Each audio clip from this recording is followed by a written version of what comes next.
Hello, my name is Helayne Levy Payne. I am an elder law attorney and founder of the Elder Law and Life Care Planning Center with offices in Charlotte and Wilmington. Welcome to our web series called Purposefully Prepared. Unfortunately, the lockdown to slow the spread of COVID-19 has caused many hardships. These hardships affect not only the people working to take care of the sick and the elderly, but the sick and the elderly themselves. This is the greatest hardship because they are the most in need of love, connectivity, socialization. Hardship doesn't even begin to describe the patient in a hospital who may be facing a terrible illness or dying with no one there to comfort them, to guide them. That is why we're calling episode 1, Grieving the Living. We used to think about that when we were dealing with people that were living with dementia. We knew that we were seeing the loved one, seeing the person that we've known and loved and adored, but that person was no longer there in different shades and different variations. And so that was when we realized that grieving the living had taken on this significance. But now grieving the living also applies to COVID-19. We have people that are sheltered in place and the families have no access to these people. So it's really important in Purposefully Prepared to be thinking about how we can best support those people, in addition to the people that are taking care of our family members. They also have been putting themselves at risk, putting their families at risk. And so we want to be mindful that we're also doing something for them at every opportunity. Make sure you protect those at high risk. We've been told that people age 65 and over and or people with immunocompromised systems are especially at risk for COVID. We also have been told that people with obesity and diabetes are at risk. So make sure that you're looking out for these people in particular when you're checking in on your family. It might be that many of us have not thought about what I'm about to say next in a long time. Do you remember the last time you packed a hospital bag? I know I do. That was when I was preparing to have my children to give birth to them at the hospital. So I think it's an important point here to pack a bag, because in the event that you do become symptomatic, and if it progresses rapidly, you want to be prepared. And you want everything in a to-go bag and ready to grab and go. The issue is that if you do forget something, maybe a phone charger or some device charger, whereas other times it would have been easier to get it, a family member could have just run it up to you. With all of the different protocols in place for COVID, that might be very difficult. So make sure that you're packing the things that are important to you, not just your toiletries, your sundries, your necessities, medications, things like that, but also the things that give you comfort. So floss, for example, you'd be surprised that's not available in a hospital, not even in the gift shop. So you want to make sure you bring floss. Make sure that you, if it's important to you, that you bring rubber sandals. Think about walking around in the bathroom or the shower. And if you're very conscious of being hygienic, you might want to have rubber sandals with you. So let's think about your family members that have been basically holed up if they're living in a facility or they are in a hospital. You want to make sure that you can provide them the things that they used to have taken for granted maybe, but that they don't have currently access to. So that would be devices.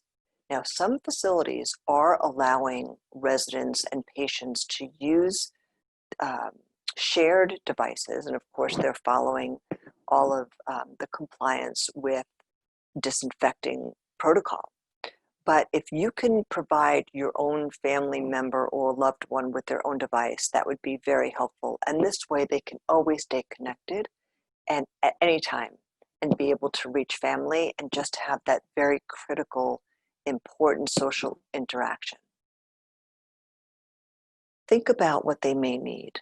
So that might be a TV tray table or something to sit at, games and entertainment, arts and crafts, things that you know will engage them and pass the time until such time as we can come together again. Remember that there's no substitute for in-person interaction. We also know that music is really important to people. So if you can supply people with MP3 players or headsets that have programmed music on them, that's a really great way to keep your loved one feeling positive and upbeat in spirit. We have a fundraising arm of the center called My Heart Sings. We load music to MP3 players that are headsets, and these go out to people living with dementia so that they can have access to music. Music has shown an amazing ability to reconnect people to their environment, to other people. And so if you're interested, please call our office. We give those headsets for free, but we do ask, if you can, for a donation so that we can bring more headsets to the community. I've seen some really cute things. People have gotten really creative. They've done chalk walks where they write on the sidewalk with chalk to inspire the people that are responding to the front lines. And it's just an uplifting, wonderful gesture and expression. As we return to a new normal and things begin to open back up in what they're now calling a slow open, be sure that you remain patient if certain appointments are taking longer to get to because they're still non-emergent. I love the idea of goodie bags for staff members who are working at hospitals or facilities.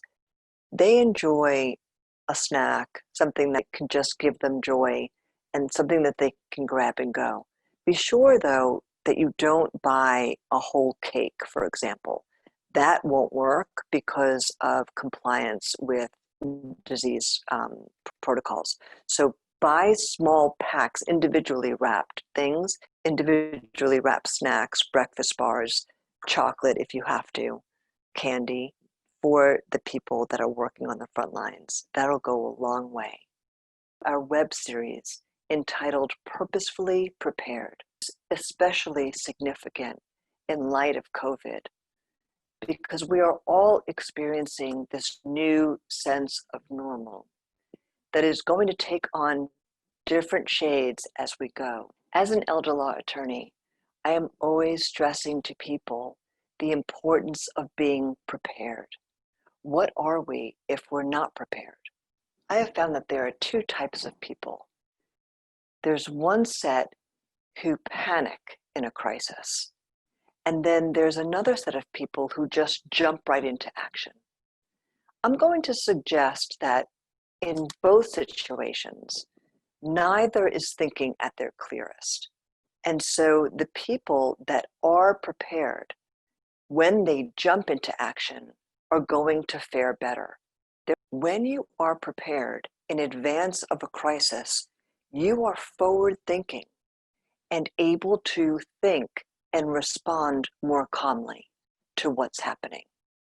I think we would all agree that that's a better way to approach the crisis. No one welcomes a crisis, but we do know that crisis strikes, and being prepared is key. Being prepared is helpful when you are the one facing the crisis, But it's also extremely helpful if you're advocating for someone. You'll be able to advocate more responsibly and be a better and more effective advocate. Here are some of the things that you'll want to think about to be purposefully prepared. Make sure that your estate plan is up to date and current. This is very important because your estate plan is going to come into play if crisis should strike. We'll be covering powers of attorney in more depth in episode 2. Make sure that you have alternates to the people that you named in your powers of attorney. Especially now, we want to be very aware that our alternates, the people that we named to help us make decisions when we can't for ourselves, may not be available. They might be first responders. They might be working in our hospitals and our facilities. They may fall sick, or a family member of theirs falls sick, or even worse, they or a family member may die. So it's very, very important to have this succession of people to be sure that there's always someone who can step in for you and advocate for you and be your voice. Thank you for joining us for Purposefully Prepared, Episode 1. That was just a short introduction to what we are now finding ourselves in, which is this new normal in response to COVID. But our future episodes will be dealing with the importance of your estate plan, particularly your powers of attorney. And then in other episodes, we'll be talking about the importance of wills and trusts and how sometimes those don't even work and what you have to do to make sure that they do work. We'll also be talking about making sure that your estate plan, pieces of your estate plan, coordinate with one another. So please join us for our future episodes. We really appreciate your listening.